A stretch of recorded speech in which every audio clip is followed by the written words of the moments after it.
우리가 그동안에 5번의 수요 성서마당 2월 셋째 주부터 시작해서 요한계시록 전체를 강독도 하고 또 조금 더 자세한 설명의 말씀을 들었어요. 그런데 이제 그 자세한 설명에서 보통 통독할 때보다 좀 더 자세하게 했지만 조금 더 들어가서 구체적으로 더 말씀을 살펴보도록 하겠습니다. 자, 우리 요한계시록 1장, 우리 1장 말씀을 다 같이 읽는데 어떤 분들은 성경이 이렇게 요즘은 해설이 조금씩 되어 있고 단락이 다 나눠져 있죠. 대부분이 아마 그러신 것 같아요. 크게 3단락으로 나눠 볼 수 있는데 첫 번째는 인사말이에요. 그래서 이 책이 무엇인지에 대하여서 1절에서 3절까지 간략하게 쓰고, 그리고 4절에서 8절까지는 이 소아시아의 교회에게 삼위일체 하나님의 이름으로 문안하는 것이 나옵니다. 그래서 처음에 4절에서는 하나님이 나와요. 그 다음에 4절 끝에 7 영이 나오죠. 성령님을 얘기합니다. 그 다음에 5절부터는 예수님에 대하여 나와요. 그래서 이 삼위일체적 하나님의 이름으로 인사하는 대목이 나오고요.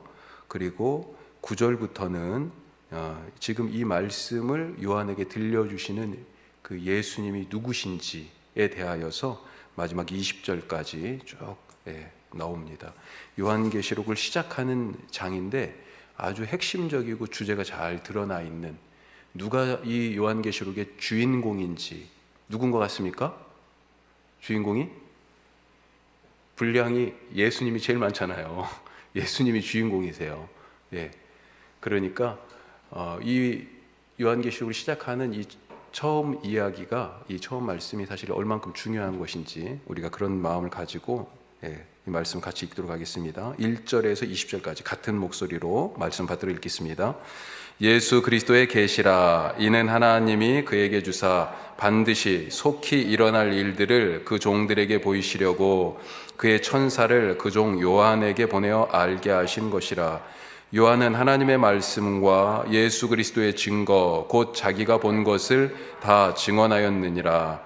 이 예언의 말씀을 읽는 자와 듣는 자와 그 가운데 기록한 것을 지키는 자는 복이 있나니 때가 가까움이라.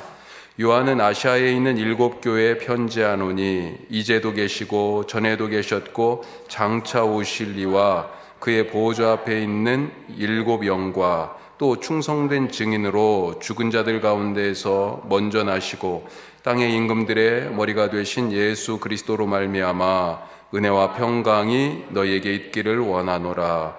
우리를 사랑하사 그의 피로 우리 죄에서 우리를 해방하시고 그의 아버지 하나님을 위하여 우리를 나라와 제사장으로 삼으신 그에게 영광과 능력이 세세토록 있기를 원하노라. 아멘.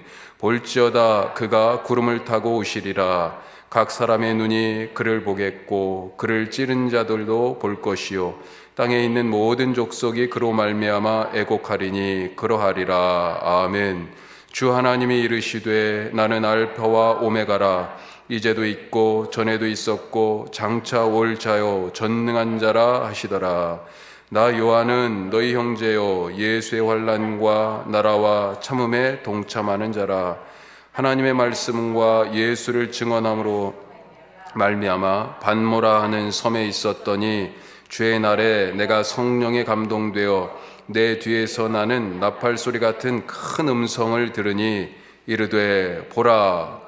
내가 보는 것을 두루마리에 써서 에베소, 서머나, 버가모, 두아디라, 사데, 빌라델비아, 라오디게아 등 7 교회에 보내라 하시기로 몸을 돌이켜 나에게 말한 음성을 알아보려고 돌이킬 때에 7 금촛대를 보았는데 촛대 사이에 인자 같은 이가 발에 끌리는 옷을 입고 가슴에 금띠를 띠고 그의 머리와 털의 희기가 흰 양털 같고 눈 같으며 그의 눈은 불꽃 같고 그의 발은 풀무불에 단련한 빛난 주석 같고 그의 음성은 많은 물소리와 같으며 그의 오른손에 7 뼈리 있고 그의 입에서 좌우에 날선 검이 나오고 그 얼굴은 해가 힘있게 비치는 것 같더라. 내가 볼 때에 그의 발 앞에 엎드러져 죽은 자 같이 되매 그가 오른손을 내게 얹고 이르시되 두려워하지 말라. 나는 처음이요 마지막이니 곧 살아있는 자라. 내가 전에 죽었었노라. 볼지어다 이제 세세토록 살아있어 사망과 음부의 열쇠를 가졌노니 그러므로 내가 본 것과 지금 있는 일과 장차 될 일을 기록하라. 내가 본 것은 내 오른손에 7별의 비밀과 또 7 금촛대라. 7별은 7 교회의 사자요 7 촛대는 7 교회니라. 아멘. 아멘. 우리가 계시록을 읽기 시작했습니다. 오늘 다시 읽으며 1장 이제 말씀을 같이 한 목소리로 읽었는데 이 계시록이 주는 메시지가 무엇입니까? 계시록이 주는 메시지, 우리가 그것을 그 주제를 잡고 이 이야기를 이 말씀을 시작해야 되지 않을까요? 계시록이 주는 메시지가 과연 무엇일까요? 여러 상징도 나오고 용도 나오고 짐승도 나오고 뭐 백마 타신 예수님도 나오고 흰옷 입은 사람들도 나오고 감람나무도 나오고 독수리도 나오고 뭐 많이 나오잖아요. 대접, 나팔, 그 밀랍 봉인 이런 것들이 다 이런 이야기들이 다 지금 하나의 주제를 위하여서 지금 존재하는 거잖아요. 이 요한계시록이 말하려고 하는 메시지는 과연 무엇일까? 우리 국어 시간에 어렸을 때 생각해 보시면 이 하나의 소설이든지 어떤 문단이든지 이것의 주제는 무엇이냐 꼭 시험에 나오죠. 뭘 과연 말하려고 하는 것이냐. 자, 그러기 위해서는 그때 당시 상황을 한번 생각해 보면 좋을 것 같아요. 이 지금 편지를 누가 받아요? 이게 지금 우리 계시록은 장르가 3가지로 나눠져 있습니다. 3 장르가 한꺼번에 있는 거예요. 하나는 뭡니까? 이 계시록은 장르가 계시잖아요. 그걸 좀 더 정확하게 얘기하면 묵시라고 그때 말씀드렸습니다. 그리고 묵시 문학이라고도 얘기했어요. 자, 이걸 다시 설명하지는 않고요. 묵시라고 하는 하나의 장르가 있어요. 그건 구약에서 이미 여기 계시록이 독창적인 그 방식으로 이 묵시를 사용한 게 아니고요. 이미 유대 전통에 구약 성경에 이 묵시적 문학이 있어요. 다니엘이나 에스겔서 뒤로 가도요, 다 환상에 대한 얘기고 그런 이야기들을 많이 갖다 썼어요. 여기 계시록에서 또 이사야 이야기도 그렇고요. 뭐 이런 부분들이 지금 그런 묵시적 전망을 가진 말씀들이라고요. 자, 왜 그러냐면 이 시대가 지금 교회가 처한 시대가 암울해요. 그리고 아무리 힘을 써도 헤어나올 수 없는 수렁과 같아요. 그러니까 내 힘으로는 더 이상 무언가를 기대해 볼 수 없는 그 상황에서 외부적인 초월적인 힘이 우리 가운데 임하셔야 이 상황이 바뀝니다 라고 하는 그런 전망을 갖고 있는 것이 그런 시대에 그런 전망으로 하나님의 말씀을 기록한 것이 묵시라고 하는 그런 거예요. 우리가 계시라고 오히려 더 쉽게 알고 있습니다만 묵시. 자, 또 한 가지는 이것은 2장부터 나오지만 2장 3장에 구체적으로 수신자가 나오죠. 누가 이것을 계시록을 봤습니까? 소아시아에 있는 7 교회. 자, 오늘 말씀에서는 뭐라고 나와요? 11절에 같이 읽어요. 이르되 내가 보는 것을 두루마리에 써서 에베소, 서머나, 버가모, 두아디라, 사데, 빌라델비아, 라오디게아 등 7 교회에 보내라. 구체적으로 지금 7 교회에 이것을 편지처럼 써가지고 보내라 이게 돼 있습니다. 그러니까 또 하나의 장르는 편지예요. 편지, 서신. 그래서 편지의 형식이 있어요. 누가 누구에게 이렇게 나오잖아요. 그리고 마지막에는 farewell, 인사를 하죠. 작별. 그런 부분도 나오고요. 자, 또 뭐가 있을까요? 예언의 말씀이라고 되어 있습니다. 이 말씀이 왜 그러냐면 자, 3절 보세요. 이 예언의 말씀을 이렇게 나오죠. 선지자적 전통과 예언서죠. 구약에. 그리고 묵시문학적 전통. 아까 묵시문학에 대해 잠깐 말씀드렸는데 이 현세를 지금 극복하기 어려워요. 하지만 선지자적 전통의 말씀은 예언이라고 얘기하는데 이건 좀 달라요. 뭐냐면 지금 너희들이 그 태도를 바꾸고 고쳐서 지금 이 상황을 이겨나가라고 하는 말씀이에요. 그걸 하나님이 지금 이 예언자들을 통하여서 백성들에게 전달하라고 주신 거예요. 그와 같은 부분이 이 요한계시록에도 있단 말이죠. 지금 삶의 태도, 자세를 바꾸고 마음가짐을 새롭게 해야 될 부분이 있어요. 구체적으로 누구요? 이 편지를 받는 소아시아의 7교회, 그게 2장, 3장에 나옵니다. 그래서 예언의 말씀이라고도 얘기하는 거죠. 예언, 편지, 그리고 묵시, 이 세 가지 장르가 있습니다. 자, 그런데 이 편지를 하여튼 구체적으로 그래서 이 말씀을 받는 자가 누구예요? 고난 속에 있는 교회라는 것입니다. 교회 입장에서 볼 때는 지금 이 고난이 언제 끝날지 가늠하기 쉽지 않아요. 예언의 말씀을 듣고 지금 우리가 어떤 부분들은 첫사랑도 회복하고 이세벨도 멀리하고 니골라당도 교회에서 내치고 그러면서 하나님의 말씀을 순결하게 잘 지키는 죽은 순교자 같은 안디바 같은 그런 믿음으로 우리 교회가 잘 견디고 살아야 되겠는데, 그런데도 불구하고 이 핍박, 이 환난, 이 박해, 그리고 사실은 구체적으로는 아주 극심한 어떤 물리적인 압박, 박해가 이 요한계시록이 저술된 당시에는 그렇게 많이는 보여지지 않아요. 그렇지만 아주 교묘한 박해, 뭐냐면요, 삶 자체가 전체가 우상 숭배 혹은 황제 숭배에 동참하지 않으면 거기에서 물리적인 박해가 네로 시대만큼 그렇게 극심하지는 않았지만 아예 살 수가 없는, 거래도 못하고, 계시록에 그런 얘기가 나오잖아요. 666의 표, 이게 일종의 우상 숭배의 표잖아요. 로마 황제로 대표되는 그 표를 거기에 굴복하지 않으면, 그 표를 받지 않으면 아예 살아갈 수가 없는, 이런 교회 입장에서는 그러면 어떻게 우리가 살아가야 될까? 지금 이 세상은 과연 변할 가능성이 있는가? 우리는 뭘 기다려요? 교회는 하나님의 나라를 기다리는데 그 나라는 언제 올 것인가? 제자들은 뭘 기다렸어요? 예수님이 승천할 때 무슨 질문했습니까? 마지막 질문이 사도행전 1장에 보면 예수님이 떠나가실 때 제자들이 마지막까지 붙들고 물어본 게 있어요. 예수님 지금 가시는데 잠깐만 이거 한 가지 대답해주고 가세요. 뭐라고 물어봤어요. 사도행전 1장 6절 거기 나와요. 제자들이 마지막에 예수님 지금 승천하시는데 바로 물어본 게 있어요. 마지막에 6절 같이 읽습니다. 그들이 모였을 때 예수께 여쭈어 이르되 주께서 이스라엘 나라를 회복하심이 이때니까. 이 사람들의 관심은 이때까지도요 뭐였어요? 이 땅에 보이는 이 이스라엘 나라를 하나님의 나라로 착각했어요. 구약에서 약속하신 다윗이 통치하는, 다윗과 같은 임금이 통치하는 나라를, 이 땅에 보이는 유대 국가를 회복하는 것, 예루살렘에 다시 왕궁 짓고 성전도 멋지게 잘 짓고, 그래가지고 솔로몬 때처럼, 다윗 때처럼 그렇게 하나님 섬기는 거, 그걸로 착각한 거예요. 예수님이 승천하시기 전까지도. 그런데 지금은 이제 뭘 기다려요? 시간이 한참 지나갔습니다. 그 나라에 대한 기대가 없어졌어요. 왜요? AD 70년경에 로마의 장군 티토스에 의해서 완전히 예루살렘이 완전히 산산조각이 났어요. 돌 위에 진짜 돌 하나 남지 않은, 예수님이 복음서에서 예언하고 말씀한 대로. 그리고 이 계시록은요 90년경에 쓰여졌어요. 20년이 또 지났어요.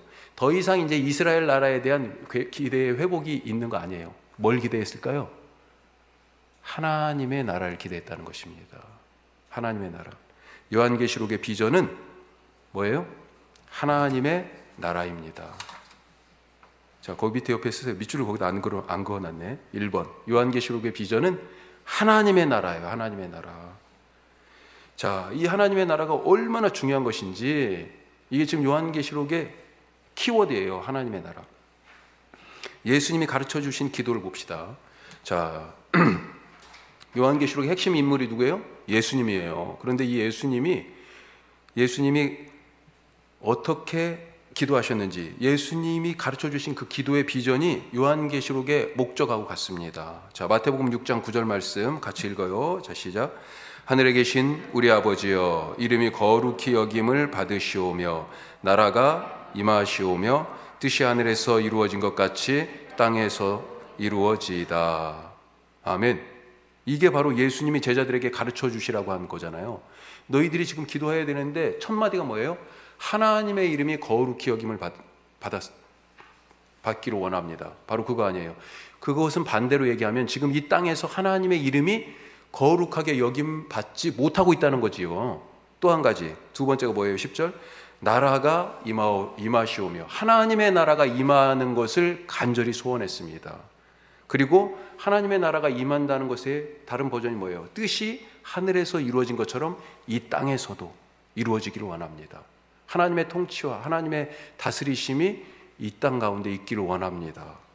자, 그래서 예수님이 제자들에게 무엇을 삶의 우선순위, 기도의 우선순위, 사역의 우선순위, 우리 사역의 초점이 어디에 있어야 된다고 그랬어요? 인생의 초점이 하나님 나라다, 그렇게 말씀하셨죠. 그래서 마태복음 6장 33절 같이 다시 읽으면요, 그런즉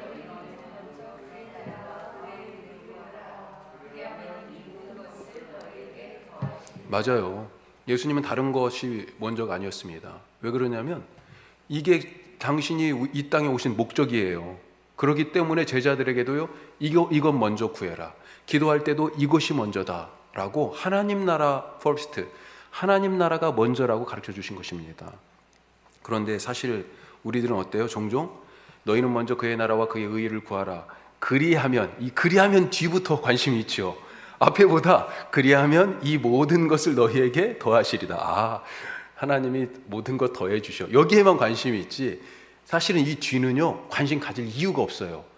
앞에 것 그걸 하라고 하신 거지 뒤에 걸 관심 갖지 말라는 거예요. 사실은 그 문맥이 그렇잖아요. 무엇을 먹을까 마실까 입을까 염려하고 거기에 관심을 쏟지 마라. 너희가 관심을 진짜 쏟아야 할 것은 하나님의 나라, 그리고 이 땅이 죄가 아니라 의로, 하나님의 의로, 하나님의 생명으로 가득하는 것, 그것을 구하는 것이다. 그게 먼저다라고. 사실 성경 전체를 관통하는 주제가 하나님 나라입니다. 성경 전체를 관통하는 주제가 하나님 나라예요. 창세기부터 한번 가봅시다. 창세기를 알아야 계시록이 보여요. 이 창세기가 열고 계시록이 닫잖아요, 성경을. 그렇죠? 이 두 개가 지금 통하는 것입니다. 하나님께서 창세기 에덴 동산을 만드셨습니다. 이 에덴 동산은 하나님의 나라가 어떤 모습인지 우리에게 사실은 그림으로 그려서 잘 보여주는 것입니다. 그리고 안타깝게도 동시에 이 하나님 나라를 우리가 어떻게 이뤘는지도 이 창세기 이야기에서 알려주세요. 이 성경의 이야기는 하나님의 사람을, 그래서 그 이후에 성경 이야기가 뭐예요? 하나님께서 이 하나님의 사람을 부르셔서 이 잃어버린 하나님의 나라를 찾기 위한 하나님의 열심, 하나님이 일하심, 그걸 보여주는 것입니다. 하나님께서 그의 적당한 사람들을 선택하여 부르셔서 그 사람들을 통하여 하나님 나라의 씨앗을 심고 가꾸는 이야기가 그 이후에 구약의 쭉 신약까지 이렇게 오는 그런 이야기예요. 예.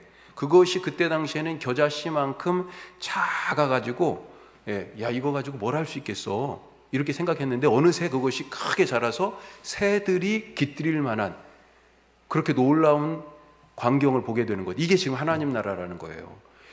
누룩이 눈에 보여요? 안 보여요. 곰팡이가 눈에 안 보여요. 그런데 그것이 밤사이에 떡반죽 그릇 전체, 바로 복음이 아주 이렇게 작은 것으로 안 보이는 그런 희미한 것인 것 같지만 이 온 세상 전체, 이 떡반죽 그릇 전체를 밤새도록 완전히 부풀려서 바꿔버리는, 성질을 바꿔버리는 그런 역사, 그런 하나님 나라를 이 작은 한 사람 한 사람을 선택하셔서 이루어 가신다. 이게 성경의 이야기라는 거죠. 자, 하나님께서 아담을 하나님 자신의 모양과 형상으로 창조하시고 처음에 동산을 맡기셨잖아요. 자, 그러면서 뭐라고 말씀하십니까? 이 처음 사람 만들고 나서 뭐예요? 여기에 지금 하나님 나라의 비전이 담겨져 있어요. 창세기 1장 28절. 자, 같이 읽습니다. 하나님이 그들에게 복을 주시며 하나님이 그들에게 이르시되 생육하고 번성하여 땅에 충만하라. 땅을 정복하라. 바다의 물고기와 하늘의 새와 땅에 움직이는 모든 생물을 다스리라 하시니라. 아멘. 5가지 동사가 나와요. 생육하고 번성하고 충만하라.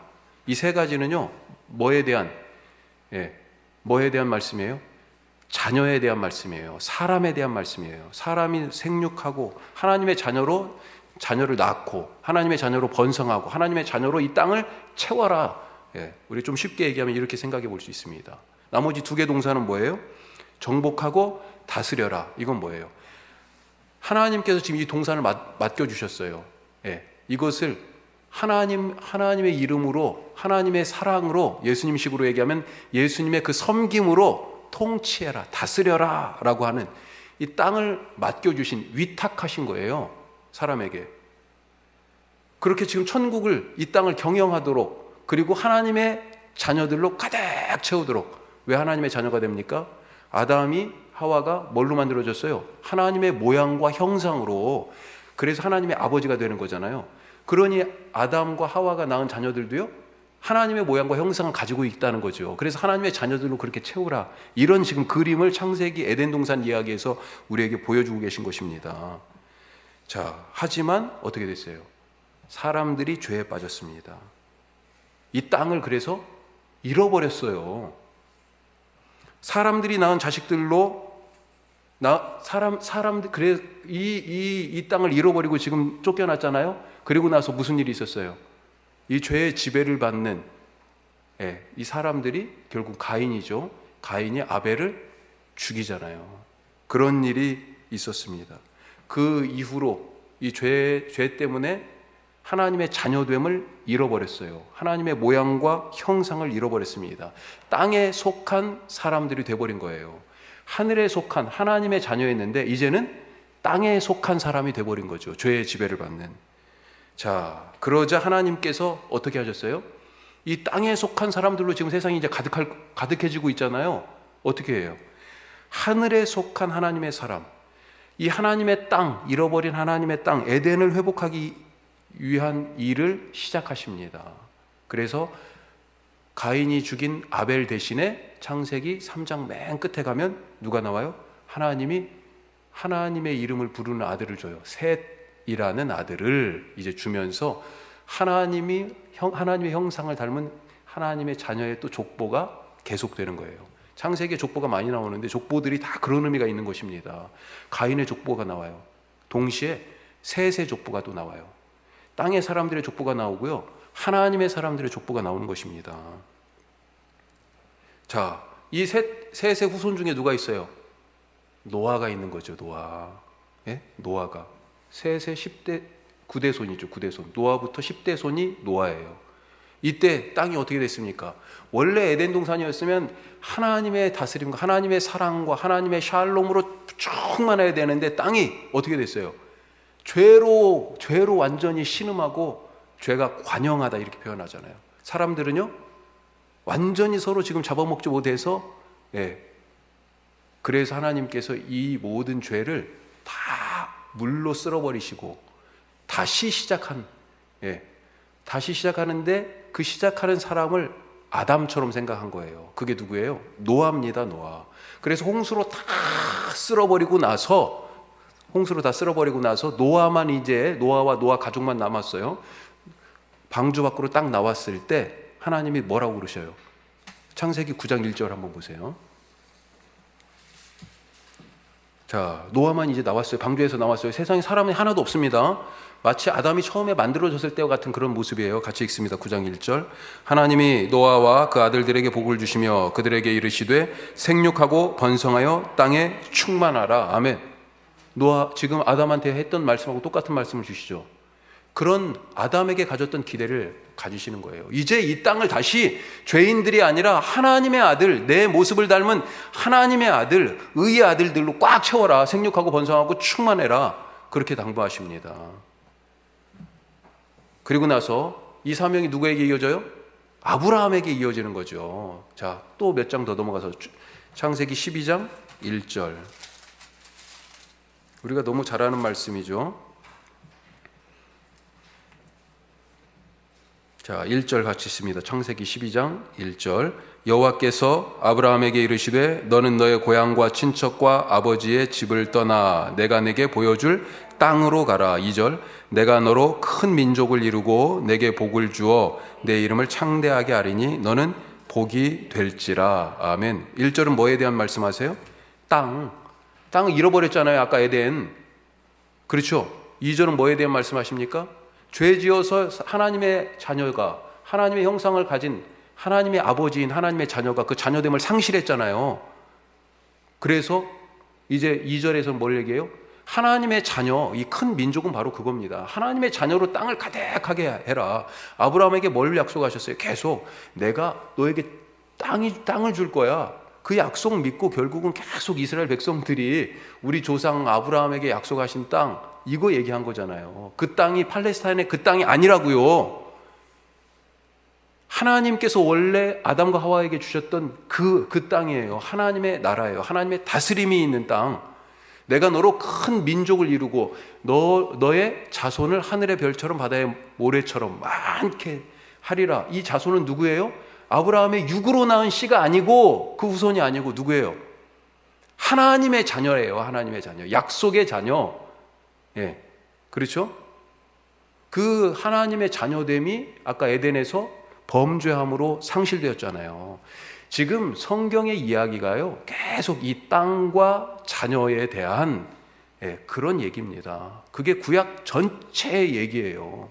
구약에서 이스라엘 백성들이 땅 뺏으려고 싸우고, 이게 무슨, 우리가 왜 이스라엘 역사를 배우고 있는 거예요?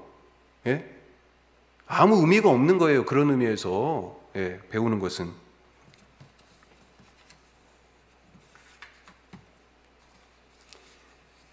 자, 이런 점에서 하나님께서는 이렇게 구약의 이런 선지자들, 이런 사람들을 택하셔서 잃어버린 하나님의 땅, 잃어버린 하나님의 자녀, 이것을 회복할 계획을 갖고 계셨는데, 그것이 예수님을 거쳐서, 그리고 오늘 말씀에서 이 성경의 끝인 계시록에서 이것이 궁극적으로 완성돼요.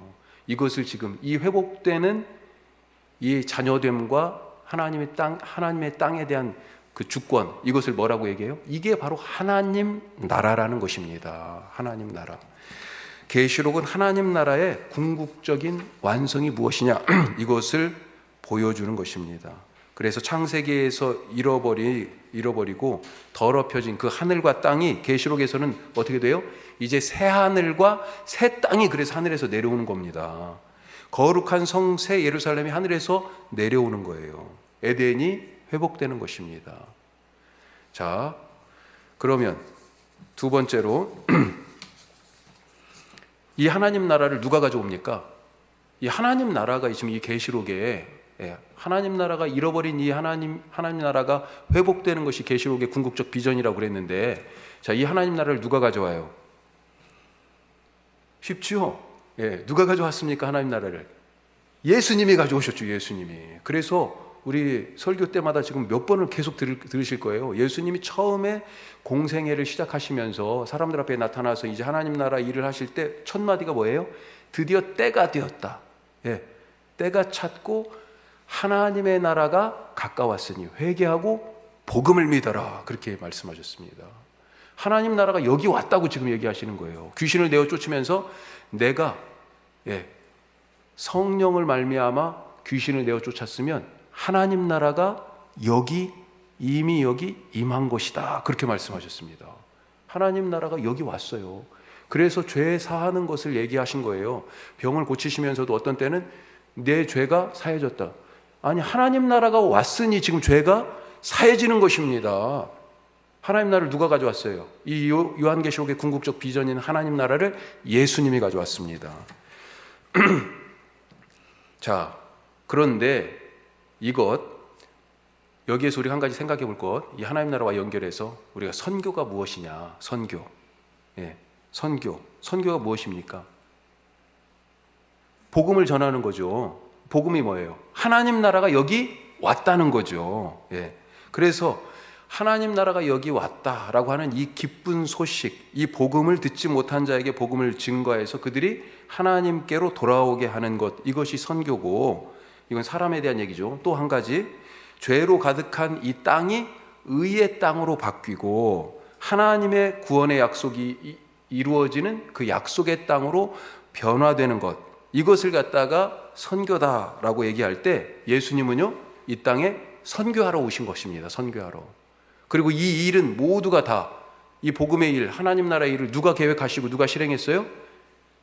하나님이 하신 거예요. 그래서 사실 우리가 갖고 있는 선교의 개념은 뭐냐면요, 내가 가서 선교한다가 아니고요, 하나님이 선교하신 거예요. 그 하나님의 선교에 내가 동참하는 것입니다. 예수님은 죄로 죽을 인간을 구원하셔서 하나님의 자녀가 되게 하여 하나님의 나라로 이끄셨잖아요. 그렇죠? 이 하나님의 선교에 예수님도 헌신하신 거예요. 그리고 죄로 더럽혀진 이 땅을 하나님의 나라로 바꾸는 그런 일을 하신 것입니다. 그래서 받아 적으세요. 삶의 모든 영역에서 하나님의 통치가 회복되는 것, 이걸 다른 말로 구원이라고도 얘기하는 거죠. 삶의 모든 영역에서 아까 하나님의 통치를 이뤘잖아요. 하나님의 통치가 회복되는 것, 삶의 모든 영역에서 하나님의 통치가 회복되는 것, 이것 삶의 모든 영역에서 하나님이 통치하시니까 왕이죠. 하나님이 왕 되시는 것, 이게 바로 하나님의 선교입니다. 좀 어려운 말로 미시오 데이 그렇게 되어 있습니다. 거기 써 있네요. 예. 죄송해요. 미시오예요. 미션이 아니고 N자를 지워주세요. 미시오 데이. 예, 라틴어예요. 하나님의 선교. 그래서 이 하나님의 선교를 다시 말씀드리면, 하나님의 선교는 하나님의 나라를 가져오는 것이고, 이 나라는요 누가 가져와요? 하나님이 가져주시는 거예요. 하나님이 우리에게 주시는 겁니다. 따라서 선교는 교회가 하는 게 아니에요. 우리가 착각하면 안 됩니다. 선교는 교회가 하는 게 아니고요, 교회의 사명은 하나님의 하신 이 선교, 이 하나님의 선교에 교회도 동참하는 것입니다. 계시록은요, 하나님께서 이 하나님의 선교에 이 교회를 동참하도록 촉구하는, 그것이 바로 이 계시록의 말씀이에요. 자, 이건 좀 이따 다시 이야기를 나누고요. 자, 다시 바로 이 앞에 하나님 나라 얘기로 잠깐 가봅시다. 창세기에서 뭘 잃어버렸어요? 에덴 동산에서 뭘 잃어버렸습니까? 두 가지 잃어버렸다고 그랬죠. 예? 자, 뭘 잃어버렸어요? 예? 땅을 잃어버렸잖아요. 그렇죠? 에덴 동산에서 그래서 쫓겨났잖아요. 그 땅을 잊어버렸어요. 또 뭘 잃어버렸어요? 왜 또 쫓겨나게 됐습니까? 원래 하나님의 자녀로 아담과 하와를 만들었는데 범죄함으로 그 자녀됨을 상실해서, 그래서 그 땅에 살 자격이 없어졌어요. 예. 창세기의 그 이야기는 상실에 대한 이야기입니다. 상실. 그것이 이제 이 계시록에서는 어떻게 돼요? 회복되는 거예요. 회복. 이미 물론 복음서에서 예수님이 회복하셨죠. 이 계시록은 그 회복이 어떻게 완성되는지를 보여주고 있는 것입니다. 자, 여기서 그러니까 두 가지를 잃어버렸으니 회복도 두 가지로 돼야 되는 거죠. 회복 첫 번째, 자, 뭐가 회복됩니까? 사람이 회복돼요. 사람이. 아까 사람 잃어버렸잖아요. 그렇죠? 그래서 이 사람의 회복은 뭐냐? 하나님의 자녀가 되는 것입니다. 예. 하나님의 자녀됨을 잃어버렸잖아요. 이 하나님의 자녀됨을 회복하는 것입니다. 예수님이 그래서 그것 때문에 오지 않았습니까? 자, 우리 잘 아는 말씀, 이건 외워야 되는데, 요한복음 1장 12절. 자, 하나님의 자녀 되는 것을 회복하는 거예요. 자, 다 쓰셨어요? 자, 요한복음 1장 12절. 영접하는 자, 시작. 영접하는 자, 곧 그 이름을 믿는 자들에게는 하나님의 자녀가 되는 권세를 주셨으니, 이 권세가 특권이에요. 하나님의 자녀가 되는 특권을 주신 거예요. 에덴 동산에서 하나님의 자녀로 우리를 특별히 삼으신 거예요. 그런데 지금 이 시간에 예수님을 통해서, 예수님을 믿고 영접하는 자에게 하나님의 자녀됨을 회복하는 특권을 주셨어요. 얼마나 놀라운 일입니까? 전에는 뭐였어요?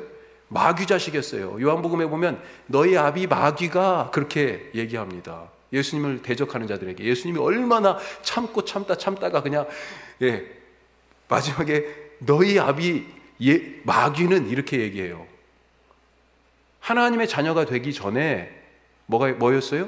마귀 자식이었습니다. 마귀 자식을 하나님의 자녀로 양자 삼으신 거죠. 회복하셨습니다. 그렇게 죄인이 의인 되게 하셨습니다. 자, 두 번째, 회복 두 번째는 또 뭐예요? 아까 뭘 잃어버렸어요?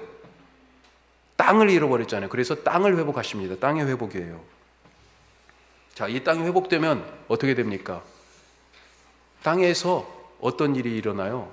지금은 다투고 아프고 싸우고 서로 막 뜯어먹고, 그렇죠? 예. 죽이고 훔치고 뒤통수 치고 비난하고 그런 일들이 있지 않습니까? 서로 잡아먹지 못해서. 왜 그래요? 잡아먹어야 내가 살 수 있기 때문에. 지금 이 세계가 동물의 왕국이잖아요. 그런데 하나님의 나라의 동물의 왕국은 차원이 달라요. 자, 이사야 11장 한번 보겠습니다. 이사야 11장 6절에서 9절. 자, 하나님의 나라, 땅이 회복된다는 것이 어떤 의미인가? 같이 읽습니다. 6절.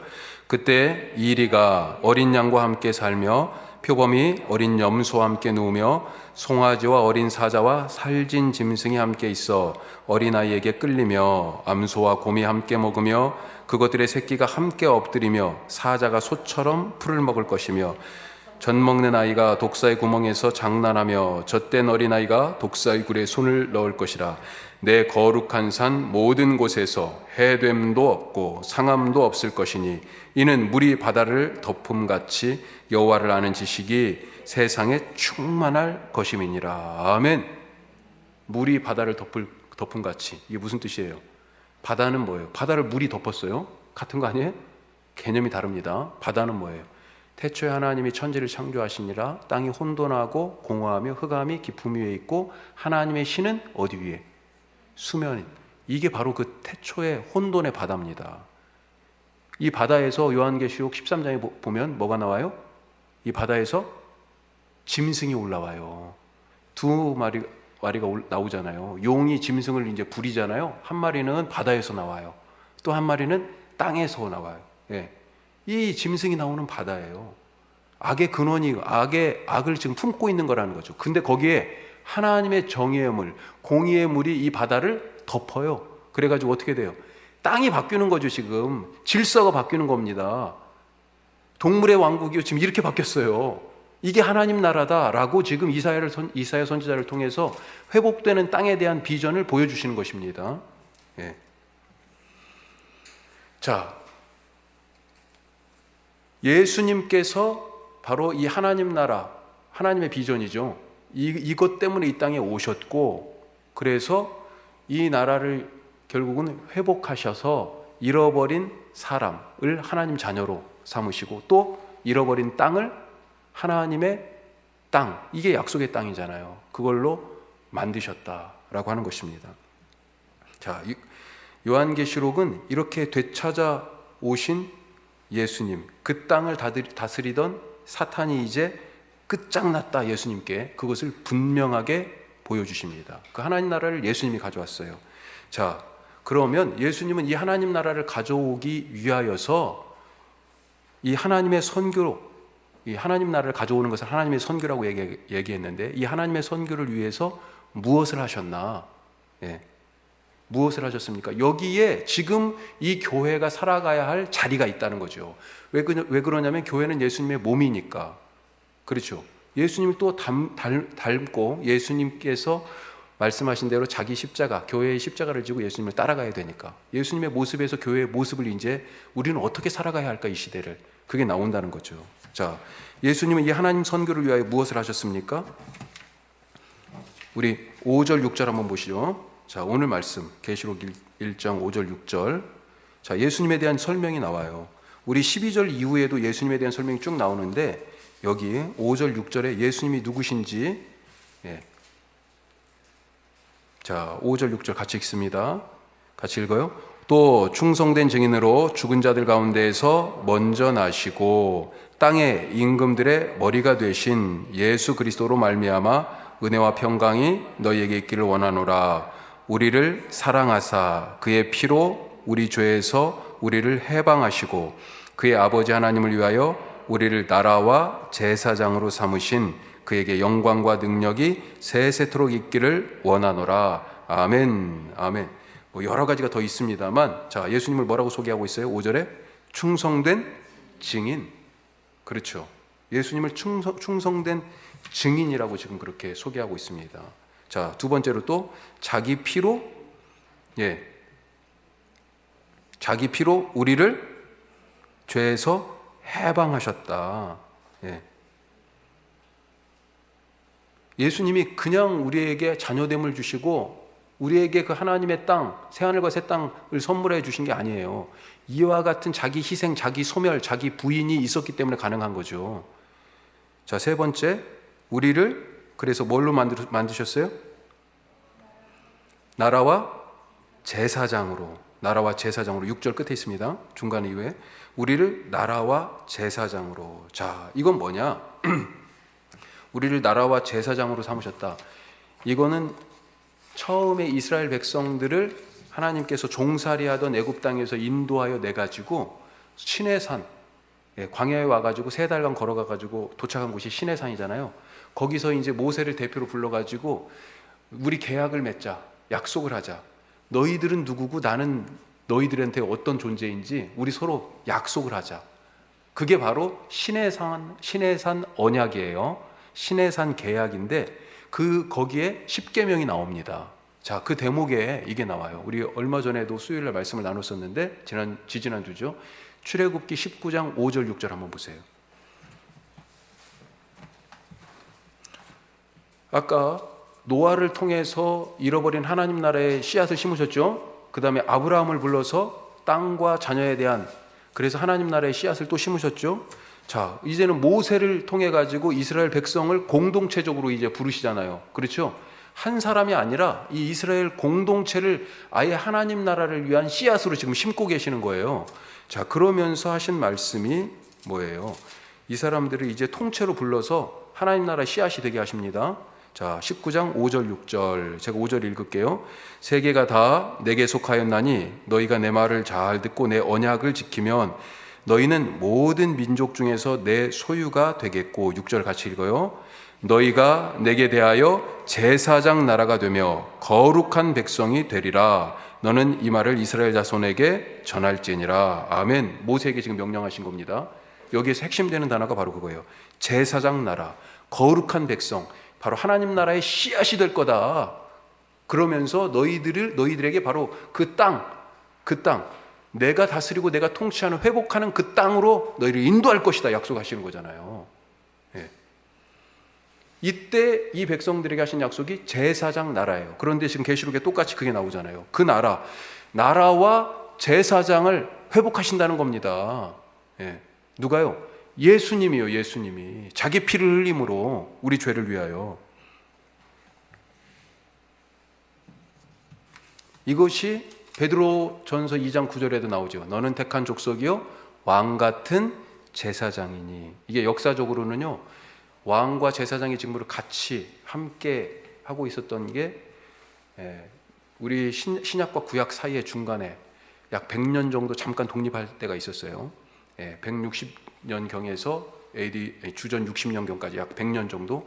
이때 왕조를 마카비 왕조라고 얘기하는데, 그때 잠깐 이 왕과 제사장 역할을 같이 하기도 했어요. 그 전에 왕과 제사장 역할을 또 같이 한 사람, 왕이 등장하기 전에 사무엘 같은 경우가 어떻게 보면 정치적 지도자였고 동시에 종교적 최고 결정권자였죠. 그런 의미라고 생각할 수 있는데, 하여튼 하나님과 이 땅의 사람들을 연결하고, 그게 제사장의 역할이잖아요. 제사가 뭡니까? 제사장이 죄 지은 사람이 와가지고 자기가 이 죄를 사할 수가 없어요.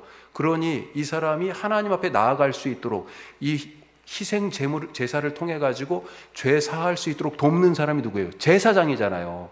제사장이라는 역할이 바로 그런 거죠. 하늘과 땅을 연결하는 사람이에요. 우리 교회 네 번째 목표가 뭐예요? 하늘과 땅을 연결하는 교회. 하늘과 땅이 만나서 치유의 사역이, 화해의 능력이 나타나도록 만드는 교회, 그 제사장적 사역인 것입니다. 그런데 또 동시에 제사장이면서 왕이에요. 왕. 이건 뭐예요? 하나님의 통치가, 다스리심이 이제 사탄적 권세가 없어지고 하나님의 다스림이 나타나도록 하는 것. 그걸 지금 예수님이 하셨단 말이에요. 예수님이. 자, 그런데 이 예수님이요, 그렇게 해가지고 우리를 나라와 제사장으로 삼으시려고 충성된 증인으로 헌신하시다가 그렇게 십자가에서 자기 피로 우리의 죄를 해방하고 죽으셨어요. 이 예수님을 어떻게 하셨습니까? 하나님이 다시 살리셨습니다. 그래서 18절 보세요. 5절 말씀에도 있는데 5절 먼저 볼까요? 5절. 자, 충성된 증인으로 죽은 자들 가운데서 먼저 나시고 다시 살아나셨다는 얘기죠. 18절에서도요. 예수님이 자기를 소개하고 계세요. 같이 읽습니다. 곧 살아있는 자라 내가 전에 죽었었노라. 예수님이 본인을 내가 지금 살았다. 전에는 죽었지만 이제 내가 살아있다. 라고 그렇게 말씀하시면서 18장 바로 앞에 17절 끝에 나는 처음이요 마지막이다 라고 그렇게 말씀하고 계십니다. 자, 하여튼 이렇게 예수님께서 이제 이런 하나님 나라 사역을 위하여서 하나님의 선교에 헌신하다가 죽으셨는데 이 예수님이 다시 살아나셨어요. 자, 이분의 통치자로서의 이제 모습이 나타납니다. 12절부터. 그래서 여러 가지 모습으로 이렇게 딱 그림처럼 옷을 입고 서 있는 모습을 지금 그리고 있죠. 자, 이 예수님의 모습의 핵심이 무엇이냐? 그게 4번. 자, 시간이 예수님의 손 안에 있다 하는 것입니다. 자, 시간이 예수님의 손 안에 있다. 이게 무슨 말씀이냐? 17절을 보세요. 예수님이 자기를 지금 뭐라고 소개하고 계세요? 그렇게 옷 입고 장식을 딱 하신 그런 모습으로, 진짜 이 통치자의 모습으로 딱 나타나셨는데 예수님이 자기를 뭐라고 소개해요? 17절 끝에 두려워하지 말라, 나는 처음이요 마지막이다. 이건 뭐예요? 이것은 구약에서 하나님에게만 사용되던 표현입니다. 내가 알파와 오메가, 처음이요 마지막이다. 그런데 지금 예수님이 자기를 그렇게 소개하신다는 것은 하나님과 내가 동등되다라고 하는 것을 말씀하시는 거죠. 동시에 역사와 시간, 처음과 마지막이니까요. 역사와 시간의 주인이 바로 나다. 이 시간 안에서의 모든 사건은 내가 주관한다. 바로 그것입니다. 그러니까 이 시간이 누구 손에 붙잡혀 있어요? 예수님 손에 있다는 겁니다. 예수님 손에 이 역사의 시간이 붙잡혀 있어요. 걱정하지 마십시오. 내가 살아가야 할, 내가 뭔가를 해야 할 적절한 때가 나에게 안 온다고 자꾸 그렇게 생각하지 마십시오. 그때 때를 누가 쥐고 있어요? 예수님이 쥐고 계세요. 자, 또 예수님의 손에 또 뭐가 있습니까? 예수님의 손에 뭐가 있어요? 20절 보십시오. 마지막 절. 자, 예수님 손에 뭐가 있을까요? 같이 읽습니다. 내가 본 것은 내 오른손에 7별의 비밀과 또 7 금촛대라. 7별은 7 교회의 사자요, 7 촛대는 7 교회니라. 자, 7 촛대와 7 별이 나왔습니다. 촛대는 뭐예요? 촛대는 교회라고 얘기했잖아요. 이 7 촛대 사이를 예수님이 지금 거닐고 계셔요. 자, 그게 12절 13절에 나오는 얘기예요. 7 촛대 사이를, 교회 사이를 예수님이 거닐고 계세요. 자, 7 촛대, 7 교회예요. 지금 이 편지를 누가 받아요? 소아시아에 있는 7 교회가 받아요. 예수님이 이 교회들 사이를 지금 거닐고 계십니다. 그런데 이 교회들 환경이 어때요 지금? 이러다가는 교회가 없어지게 생겼어요. 교인들 다 떠나게 생겼어요. 먹고 살려니까 지금 교회를 다 떠나고 있어요. 그런데 예수님이요 다 돌아다니시면서 살펴보시는 거예요. 그런데 살펴보실 뿐만 아니라 그 오른손에는 뭐가 들려 있어요? 7 별이. 이 7 별이 뭐예요? 교회의 사자. 이게 정확하게는 천사예요. 사자라고 하는 이 원래 단어가 천사인데 조금 더 이건 비유적인 말씀이라고 생각이 돼요. 바로 이 교회를 예수님이 오른손에 붙잡고 계시다라고 하는 거예요. 예수님 손에 뭐가 있어요 지금? 교회가 붙들려 있습니다. 우리 교회를 누가 붙들고 계세요? 예수님이 붙들고 계세요.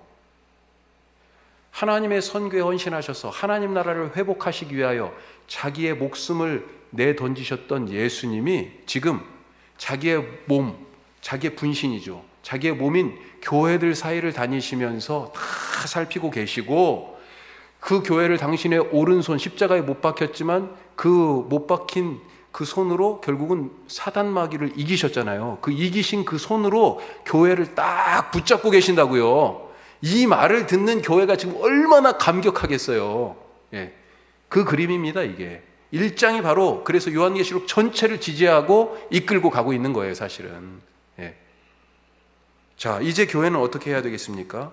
이런 위로와 격려를 받고 하나님의 선교의 큰 그림을 지금 딱 예수님을 통하여 나타나는 것을 보고 있잖아요. 이 교회는 어떻게 해야 될까요? 자, 4번 교회요. 그렇죠. 하나님의 선교에 써 있네요. 하나님의 선교에 동참하라. 하나님의 선교에 밑줄 쫙 그어주세요. 이 하나님의 선교에 동참하라고 하신 것입니다. 자, 그럼 어떻게 동참해야 될까? 요한을 예로 들어서 살펴보죠. 자, 요한을 예로 들어서 살펴보면 9절에서 요한이 자기를 어떻게 소개하고 있습니까? 자, 여기만 보면 돼요. 자, 9절 같이 읽습니다. 나 요한은 너희 형제요 예수의 환난과 나라와 참음에 동참하는 자라.